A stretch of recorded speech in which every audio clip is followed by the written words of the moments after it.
Olá, está começando o RCTV Notícias. Eu sou Vanessa Brolo, te faço companhia a partir de agora e hoje eu tenho o prazer de receber aqui a advogada Heloíse Caruso Bertol. Seja bem-vinda, Heloíse. Muito obrigada, Vanessa. A Heloíse, ela é do escritório Assis Gonçalves Niede Folador e o assunto hoje é o pacto antinupcial. Você já ouviu falar disso? A gente ouve falar disso muito no mundo dos famosos, né, gente?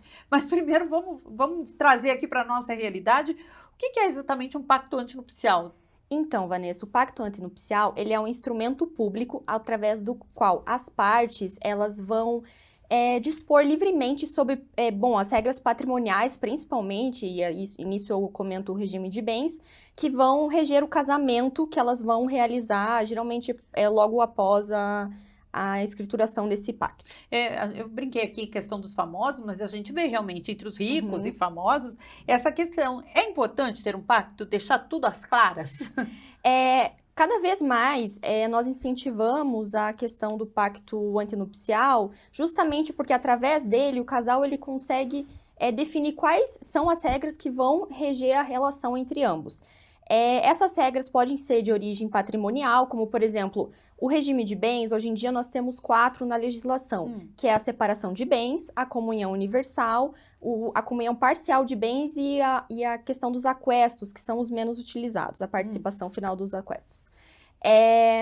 Através do pacto, por exemplo, possível fazer um regime híbrido que consiga agradar ambos os lados sobre como eles preferem tratar dos seus bens. Mas é possível também dispor sobre questões existenciais ou mesmo indenizatórias. Há uma divergência na doutrina sobre o tema, mas, em regra, desde que não viole nenhuma disposição do Código Civil e de outras legislações, ou mesmo que não viole os direitos fundamentais de ambas as partes, podem ser dispostos algumas regras sobre como as partes vão lidar com administração, entre outros fatores no casamento. Qual que é a forma mais comum hoje, que é mais utilizada? Forma no sentido... De pacto, né? Não pacto, mas quando vai casar, assim, união universal, qual que é o mais usado? Olha, depende. Assim, se não for feito um pacto antenupcial, ao casamento será aplicado obrigatoriamente a comunhão parcial de bens. E as regras normais do Código Civil. Sim. O ideal é que justamente esse instrumento, ele diga respeito às peculiaridades, às particularidades de cada realidade. Isso não precisa ser necessariamente para alguém que possua uma vultuosa quantia de patrimônio, como, por exemplo, no caso de pessoas mais famosas. Sim. Mas que efetivamente diga respeito à realidade e que às vezes ele serve também para prever eventos futuros que envolvam esse casal, como frutos de uma sociedade, enfim, entre outros.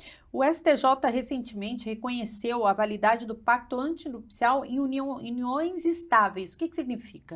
Bom, o pacto antinupcial é um instrumento destinado ao casamento. Ele necessita, para que seja válido, que seja realizado dentro de um prazo essa união. Ocorre que muitas vezes é feito por escritura pública esse pacto e as partes acabam não realizando o casamento, mas permanecem juntas. Dessa forma, o STJ entendeu justamente que, como elas dizem respeito a uma expressa manifestação da vontade de ambos, poderia ser aplicado a essa união estável, justamente porque diz respeito ao que as partes pretendem que seja aplicado a elas. No caso da união estável, é aplicado como regra o contrato de convivência.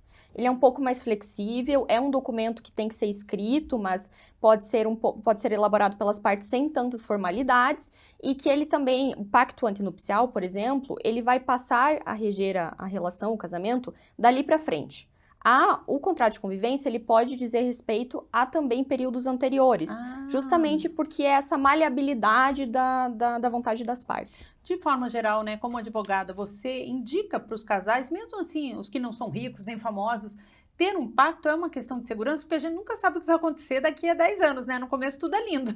Sim, o ideal é ter um pacto, principalmente também para prever outras situações, como, por exemplo, existe hoje a possibilidade dos alimentos compensatórios, que são alimentos destinados de certa forma, equilibrar um padrão de vida, quando uma parte vive em um padrão de vida enquanto é casada, e após a separação acaba decaindo, precisa de um auxílio para se reinserir no mercado de trabalho, precisa de alguma outra forma de apoio. Então, esses tipos de disposições, eles podem ser justamente regulados por esses instrumentos. Isso é importante, inclusive, no caso das mulheres, né, Heloísa? Que a gente vê muita gente, e isso é um fato, tá? Anos de casamento, que a mulher fica no casamento e chega um momento, o homem não quer mais e a mulher se dedicou à família e não Isso. tem trabalho, não tem nada, né?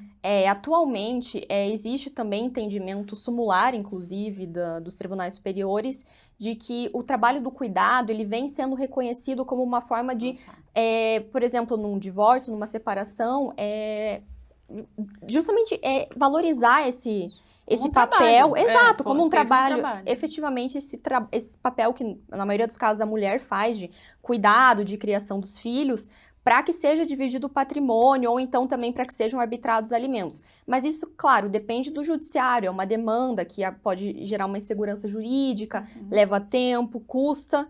Então, o ideal mesmo é que tenha essa previsão, né, de uma forma anterior, já com a expressa vontade das partes, que vai facilitar também no desenrolar dessa demanda. Maravilha, Heloísa, muito obrigada pela sua participação e pelas dicas tão importantes. Muito obrigada, Vanessa. Esse foi o RCTV Notícias e a gente se encontra em breve por aqui com muito mais informação de qualidade para você. Tchau!